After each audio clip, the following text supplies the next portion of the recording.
Hi hello ನಮಸ್ತೆ ಸ್ನೇಹಿತರೆ, ಎಲ್ಲರಿಗೂ ಕೂಡ ಮತ್ತೊಮ್ಮೆ ನಿಮ್ಮ ಯೂಟ್ಯೂಬ್ ಚಾನಲ್ಗೆ ಪ್ರೀತಿಯ ಸ್ವಾಗತ. ಎಲ್ರಿಗೂ ಕೂಡ ಶುಭೋದಯ. ಹಿಂದೆ ನೀವೇನು ನೋಡ್ತಾ ಇದ್ದೀರಾ, ಈ ಒಂದು ಪ್ರಕೃತಿದತ್ತವಾದಂಥ ಸ್ಥಳ. ನಾನು ಇಲ್ಲಿಗೆ ಬಂದ ಮೇಲೆ ಆಲ್ಮೋಸ್ಟ್ ಎಲ್ಲ ರೀತಿಯಾದಂಥ ಒತ್ತಡಗಳಿಂದ ದೂರ ಆಗಿ ನಮ್ಮ ಅಭ್ಯಾಸ ಆಗಿರ್ಬೋದು, ಸ್ಟಡಿಗೂ ಕೂಡ ತುಂಬ ಒಳ್ಳೆ ಒಂದು ಏನಂತಂದರೆ ದಾರಿ ಸಿಕ್ಕಂಗಾಗಿದೆ. ಅಷ್ಟು ಅದ್ಭುತವಾದಂಥ ಜಾಗ. ಆ್ಯಂಡ್ ಅದ್ರ ಜೊತೆ ಈ ವರ್ಷದ UPSC ಪೂರ್ವಭಾವಿ ಪರೀಕ್ಷೆ ಯಾರೆಲ್ಲ ಬರೀತಾ ಇದ್ದೀರಾ, ನನ್ನೆಲ್ಲ ಪ್ರೀತಿಯ ಸಹೋದರರಿಗೆ ಆಲ್ರೆಡಿ ಗೊತ್ತೇ ಇದೆ ನಿಮಗೆ. ನಿನ್ನೆ ಹಾಲ್ ಟಿಕೆಟ್ ಅಡ್ಮಿಟ್ ಕಾರ್ಡ್ ಬಿಟ್ಟಿದ್ದಾರೆ.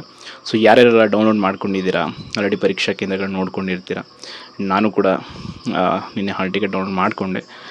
ಆ್ಯಂಡ್ ತುಂಬ ಒಂದು ವಿಚಾರ ಅಂತಂದರೆ ಎಲ್ಲರೂ ಪೋಸ್ಟ್ಪೋನ್ಗೋಸ್ಕರ ಕಾಯ್ತಾಯಿದ್ರಿ. UPSC ಪ್ರಿಲಿಮ್ಸ್ ಪೋಸ್ಟ್ಪೋನ್ ಆಗುತ್ತಾ, ಯಾಕಂದರೆ ಯುದ್ಧದ ಸನ್ನಿವೇಶ ಇರೋದರಿಂದ ಗಡಿಯಲ್ಲಿ ಅದೇನೋ ಆಗುತ್ತೆ ಅನ್ನೋ ಒಂದು ನಿರ್ಧಾರದಲ್ಲಿದ್ದರು. ಬಟ್ ಅದೇನು ಆಗಲಿಲ್ಲ. ಯುದ್ಧ ಸ್ಟಾಪ್ ಆಗಿರೋದ್ರಿಂದ ಕದನ ವಿರಾಮ ಘೋಷಣೆ ಆಯಿತು. ಸೊ ಎಕ್ಸಾಮ್ ಅಗೇನ್ 25ಕ್ಕೆ ನಡೆಯುತ್ತೆ. 10 ದಿನ ಕರೆಕ್ಟಾಗಿ ಉಳಿದಿದೆ. ಯಾರೇ ಏನೇ ಆಗಲಿ KPSC ಅಂತ ಪರೀಕ್ಷೆಗಳಿಗೆ ಓದಿ 5-6 ವರ್ಷ ಕೊಡೋ ಬದಲು ಒಂದು 2-3 ವರ್ಷ ಶ್ರಮಪಟ್ಟರೆ UPSCಯಲ್ಲಿ ಒಂದು ಒಳ್ಳೆಯ ಅವಕಾಶ ಇದೆ. ಭಾಷೆ ವಿಚಾರ ಅನ್ನೋದೊಂದು ಬಿಟ್ಟರೆ, ಲ್ಯಾಂಗ್ವೇಜ್ದೊಂದು ಪ್ರಾಬ್ಲಮ್ ಆಗುತ್ತೆ ಅನ್ನೋದು ಬಿಟ್ಟರೆ ಉಳಿದೆಲ್ಲ ವಿಚಾರದಲ್ಲೂ ಕೂಡ UPSC ಬೆಸ್ಟ್.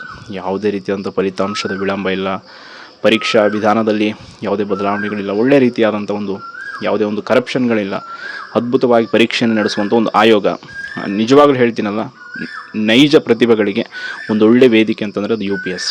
ಇತ್ತೀಚೆಗೆ ಬೀರ್ದೇವ್ ಡೋಣೆ ಅಂತೇಳಿ ನೀವು ನೋಡಿದ್ದೀರ.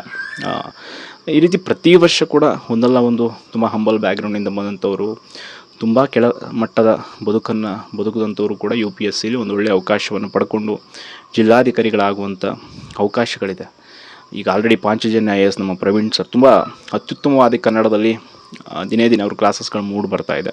ಆ್ಯಂಡ್ ಅಗೇನ್ ನಮ್ಮ ಇನ್ಸೈಟ್ ವಿನಯ್ ಸರ್ದು ಅದು ಕೂಡ ಅಷ್ಟೇ. ನೀವು ನಮ್ಮ ಬೆಂಗಳೂರಲ್ಲಿ ಅತ್ಯುತ್ತಮವಾದಂಥ ಕೋಚಿಂಗ್ ಅಂತಂದರೆ ಅದೊಂದು, ಎಲ್ಲಿ ನಿಮಗೆ ಸಾಧ್ಯ ಆಗುತ್ತೋ ಅಲ್ಲಿ ಕೋಚಿಂಗ್ ಪಡ್ಕೊಳ್ಳಿ. ಅಟ್ಲೀಸ್ಟ್ ಸೆಲ್ಫ್ ಸ್ಟಡಿ ಮಾಡಿ, ಏನೇ ಒಂದು ಪ್ರಿಪ್ರೇಷನ್ ಸ್ಟ್ರಾಟಜಿ ಮಾಡಿ. ಈ ವರ್ಷ ಪರೀಕ್ಷೆ ಆದಮೇಲೆ ನಾನು ಕೂಡ ಒಂದಿಷ್ಟು ಸಹಾಯ ಆಗೋ ರೀತಿಯಲ್ಲಿ ಒಂದಿಷ್ಟು ಜನರಿಗೆ ಹೆಲ್ಪ್ ಮಾಡ್ತೀನಿ ಆ ಪ್ರಿಪ್ರೇಷನ್ ವಿಚಾರದಲ್ಲಿ. ಅದು ಎಷ್ಟಾಗುತ್ತೋ ಅಷ್ಟು ಮಾಡೋಣ. ಬಟ್ ನಾವೆಲ್ಲರೂ ಕೂಡ ಆಲ್ಮೋಸ್ಟ್ ಕೇಂದ್ರ ಸರ್ಕಾರದ ಹುದ್ದೆಗಳಿಗೂ ಕೂಡ ಪ್ರಿಪ್ರೇಷನ್ ಮಾಡೋಣ. ಅದು ತುಂಬ ಒಳ್ಳೆಯ ವಿಚಾರ. ತುಂಬ ಜನ ನಿನ್ನೆ ಅಗೇನ್ ಹಲವಾರು ಜನ ಕೇಳ್ತಾ ಇದ್ದಾರೆ, KSD ಏನಾಯ್ತು ಅಪ್ಡೇಟ್, KSD ಏನು ಅಪ್ಡೇಟ್ ಇಲ್ಲ, ಅದು ಕೋರ್ಟ್ ವಿಚಾರ ಇದೆ. ಸೊ ಯಾವ ವಿಷಯಗಳ ಬಗ್ಗೆ ಡಿಸ್ಕ್ಲೋಸ್ ಮಾಡೋದು ಬೇಡ ಅಂತ ನಾವೇ ಸುಮ್ಮನಾಗಿದ್ದೀವಿ. ಅದೊಂದು ಸಂದರ್ಭ ಬಂದಾಗ ನಾನೇ ಖಂಡಿತವಾಗಿ ನಿಮ್ಗೆ ತಿಳಿಸ್ಕೊಡ್ತೀನಿ ಏನಾಯಿತು ಎಂಥ ವಿಚಾರ ಅಂತೇಳಿ. ಬಟ್ ದಯವಿಟ್ಟು ಅಲ್ಲಿವರೆಗೂ ಯಾರು ಕೂಡ ಅದ್ರ ಬಗ್ಗೆ ಗೊಂದಲ ಮಾಡ್ಕೊಳಕ್ಕೆ ಹೋಗಬೇಡಿ. ನಿಮ್ಮ ಒಂದು ಆಲ್ರೆಡಿ ಮುಖ್ಯ ಪರೀಕ್ಷೆ ಬರೆದಿದ್ದಾರೆ, ಅದೆಲ್ಲ ಆಗೋಗಿದೆ. ಸದ್ಯಕ್ಕೆ ಅದು ನಡೆಯುತ್ತೆ. ನಿನ್ನೆ ಕಾಂತಕುಮಾರ್ ಸರ್ದು ಒಂದು ವಿಡಿಯೋದಲ್ಲಿ ಅವರು ಒಂದಿಷ್ಟು ಮಾಹಿತಿ ಕೇಳಿದ್ರ ಬಗ್ಗೆ ತುಂಬ ಜನ ಡಿಸ್ಕಸ್ ಮಾಡಿದ್ದೀರ. ಅಂದರೆ ಪ್ರತಿ ಪರ್ಸನ್ ಒಂದು 2,000 ರೂಪಾಯಿ ಕೊಡಿ, ಈ ರೀತಿ ನಮ್ಮ ಮುಂದಿನ ಕಾನೂನಾತ್ಮಕ ಅದನ್ನು ಕ್ಯಾಲ್ಕುಲೇಷನ್ ಮಾಡಿ ಕೆಲವರು ಅಷ್ಟು ಕೋಟಿ ಆಗುತ್ತೆ, 40 ಲಕ್ಷ ಆಗುತ್ತೆ. ನೀವು ಇದನ್ನೇ ಕ್ಯಾಲ್ಕುಲೇಷನ್ KPSC ಮಾಡೋ ಹಂಗಂತ ನಾವು ಆರ್ಥಿಕವಾಗಿ ಸಹಾಯ ಮಾಡೋರಿಗೆ ಬೇಡ ಅಂತಲೂ ಹೇಳಲ್ಲ, ಮಾಡಿ ಅಂತಲೂ ಹೇಳಲ್ಲ. ಬಟ್ ಅವರವರ ಅದೊಂದು ಏನಂತಾರೆ, ಅವರ ಮಾನಸಿಕ ಸ್ಥಿತಿಗತಿಗೆ ಅನುಗುಣಿಸೋಣವಾಗಿ ಅವ್ರಿಗೆ ಏನಿರುತ್ತೆ ನೀಡ್ ಅದನ್ನು ಮಾಡಬೇಕಂದವ್ರು ಮಾಡೇ ಮಾಡ್ತಾರೆ. ಬಟ್ ಏನು ಹೇಳ್ತೀವಿ ಅಂತಂದರೆ, ನೀವು ಇಲ್ಲಿ ಸಂಘಟನೆಗಳು ಅಥವಾ ಇನ್ಯಾರನ್ನ ಪ್ರಶ್ನೆ ಮಾಡೋ ರೀತಿಯನ್ನು KPSCನ ಪ್ರಶ್ನೆ ಮಾಡಿ. ಯಾಕೆ ನೀವು 1 ಕೋಟಿ ಇಸ್ಕೊಳ್ತೀರ ಒಂದು ಹುದ್ದೆಗೆ, ಯಾಕೆ ನೀವು ಈ ರೀತಿ ಮಾಡ್ತೀರಾ ಅಂತ ಅದನ್ನು ಕ್ಯಾಲ್ಕುಲೇಟ್ ಯಾರು ಮಾಡೋದು. ಸೊ ದಯವಿಟ್ಟು ಪ್ರಜ್ಞಾವಂತರಾಗಿ ಒಂದಿಷ್ಟು ಪ್ರಜ್ಞೆನ ಬೆಳೆಸ್ಕೊಳ್ಳಿ. ನಿಮಗೆ ಫಾಲೋ ಮಾಡೋ ಯಾವುದೇ ವಿಚಾರವನ್ನು ಫಾಲೋ ಮಾಡೋದು ಇಷ್ಟ ಅಲ್ವ, ಬಿಟ್ಬಿಡಿ. ಅವ್ರ ತಂಟೆಗೆ ಹೋಗಬೇಡಿ. ನಿಮ್ಗೆ ಅವ್ರ ಮೇಲೆ ಒಂದು ಭರವಸೆ ಇದೆಯಾ, ಹೋಗಿ ಅಷ್ಟೇ, ಮತ್ತಿಂಗ್. ಬಟ್ ಅದನ್ನು ಬಿಟ್ಟು ಬೇರೆ ಏನೂ ಹೇಳೋದಿಲ್ಲ. ಬೇರೆ ನೂರಾರು ಪರೀಕ್ಷೆಗಳಿದೆ, ಅಪ್ಕಮಿಂಗ್ ಸಾವಿರಾರು ನೋಟಿಫಿಕೇಷನ್ಸ್ಗಳಿವೆ. ಅದಕ್ಕೋಸ್ಕರ ಪ್ರಿಪ್ರೇಷನ್ ಮಾಡಿ. ಈಗ ಆಲ್ರೆಡಿ ಒಳ ಮೀಸಲದ್ದು ಇನ್ನೇನು ಕೊನೆಯ ಹಂತಕ್ಕೆ ಬಂದು ನಿಂತಿದೆ, ಬೇಗ ಕಂಪ್ಲೀಟ್ ಆಗುತ್ತೆ. ಇನ್ನು 2-3 ತಿಂಗಳು ಉಳಿದಿದೆ.